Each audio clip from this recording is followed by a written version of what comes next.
الرحمن الرحیم۔ عزیز طلباء السلام علیکم۔ اللہ پاک آپ کو اپنے حفظ و امان میں رکھے۔ اپنے سبق کا آغاز کرتے ہیں۔ باب نمبر 1، پاکستان کی نظریاتی اساس۔ عزیز طلباء، ابھی تک ہم نے نظریے کی تعریف، ماخذ اور اس کی اہمیت تفصیل سے پڑھی۔ آج ہم شروع کریں گے نظریہ پاکستان کا مفہوم۔ تو عزیز طلباء، اسلامی نظریہ حیات پاکستان کی بنیاد ہے۔ نظریہ پاکستان کی بنیاد اسلامی نظریہ حیات ہے۔ اگر ہم یہ کہیں کہ نظریہ پاکستان سے مراد برصغیر جنوبی ایشیا کے تاریخی حوالے سے مسلمانوں کا یہ شعور تھا کہ وہ اسلامی نظریہ حیات کی بنیاد پر دوسری اقوام سے مختلف ہیں، تو یہ کہنا بجا ہوگا، کیونکہ حقیقت یہ ہے کہ پاکستان اسلامی نظریہ حیات کی بنیاد پر ہی معرض وجود میں آیا، اور یہ نظریہ جو کہ اسلامی نظریہ حیات ہے پاکستان کی جو اصل ہے، وہ اسی پر جو ہے وہ قائم اور دائم ہے۔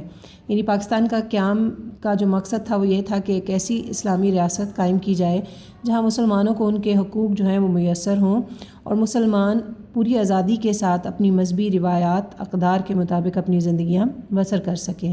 اور اسی اسلامی نظریے نے مسلمانوں کو یہ شعور دیا، اور وہ یہ سوچنے پر مجبور ہوئے کہ اپنی دوسری اقوام سے اپنے تشخص کو قائم رکھنے کے لیے اور اپنے جو ہے اقدار کے تحفظ کے لیے انہیں جو ہے وہ کوشش جو ہے وہ کرنا ہے، اور اسی بنیاد پر انہوں نے آزادی کی لڑائی جو ہے وہ لڑی اور اپنا ایک الگ وطن حاصل کیا۔ ہم دیکھتے ہیں کہ ایک موقع پر قائد اعظم محمد علی جناح نے فرمایا تھا کہ پاکستان تو اسی روز وجود میں آ گیا تھا جب برصغیر کا پہلا ہندو مسلمان ہوا تھا۔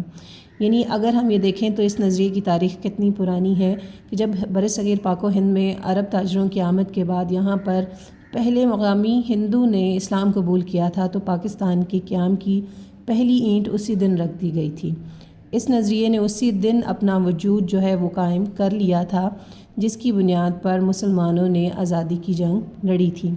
اب نظریے کی تعریف کی روشنی میں نظریہ پاکستان وہ عملی خاکہ تھا جس کی بنیاد پر ایک خاص نظریہ یعنی اسلام پر رکھی گئی تھی، جس کی بنیاد ایک خاص نظریہ یعنی اسلام پر رکھی گئی تھی، جس کو واضح کرنے کا مقصد اسلام کو ایک تہذیبی، ثقافتی، تمدنی، سیاسی اور معاشی نظام کے طور پر نافذ کرنا تھا۔ پاکستان کا قیام ایک نظریے کے تحت عمل میں آیا جو نظریہ پاکستان کہلاتا ہے، اور نظریہ پاکستان کی حیثیت پاکستان کے وجود میں روح کی طرح ہے۔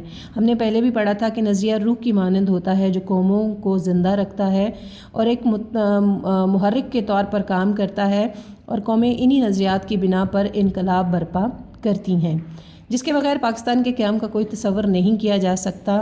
تحریک پاکستان کے دوران مسلمانان ہند نے شعوری طور پر ایک نظریے کے تحت آزاد مسلمان مملکت کے قیام کی جدوجہد کی۔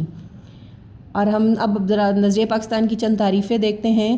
تو سب سے پہلے ہے کہ نظریہ پاکستان سے مراد ایک الگ خطہ زمین کا حصول ہے جس میں مسلمانان برصغیر قرآن و سنت کی روشنی میں اسلامی قدروں اور نظریات کو محفوظ کر سکیں اور اپنی زندگیاں اسلام کے روشن اصولوں کے تحت گزار سکیں۔ اگر ہم یہ کہیں کہ نظریہ پاکستان در حقیقت قرآن و سنت کے اصولوں پر مبنی ایک ریاست کے قیام کا نام ہے، تو یہ کہنا غلط نہیں ہوگا، کیونکہ پاکستان کی قیام کا مقصد ہی ایک اسلامی ریاست کا قیام تھا جہاں مسلمان اپنی زندگیاں جو ہے وہ قرآن و سنت کے اصولوں کے مطابق بسر کر سکیں، جہاں بحیثیت قوم وہ آزاد ہوں اور اپنے مذہب، اپنی اقدار، اپنی روایات کو فروغ دے سکیں۔ دوسرے نمبر پہ ہے تحریک پاکستان اور تعمیر پاکستان کے مجموعی تصور کو نظریہ پاکستان کہتے ہیں۔ نمبر 3 پہ ہے نظریہ پاکستان وہ نظریاتی بنیاد ہے جس کے تحت برصغیر کے مسلمانوں نے اپنی شناخت، حقوق، علیحدہ وطن اور قومی فلاح و بہبود کے لیے جدوجہد کی۔ تو عزیز طلباء، یعنی ہم یہ کہہ سکتے ہیں کہ نظریہ پاکستان اسلامی نظریہ حیات کی بنیاد پر معرض وجود میں آیا، اور اس نے اپنا ایک وجود تسلیم کروایا، اور اسی نظریے کے تحت یہاں کے مسلمانوں نے ہندوؤں اور انگریزوں کی دوہری غلامی سے نجات حاصل کی اور اپنے لیے ایک ایسی مملکت خداداد حاصل کی جہاں پر وہ بحیثیت قوم آزادانہ طور پر زندگی بسر کر سکے۔ عزیز طلباء، آج کا سبق یہیں تک۔ امید کرتے ہیں کہ آپ سبق کو اچھی طرح دہرا کر یاد کریں گے۔ اپنا بہت خیال رکھیے گا۔ انشاءاللہ کل نئے سبق کے ساتھ حاضر ہوں گے۔ بہت شکریہ۔ اللہ حافظ۔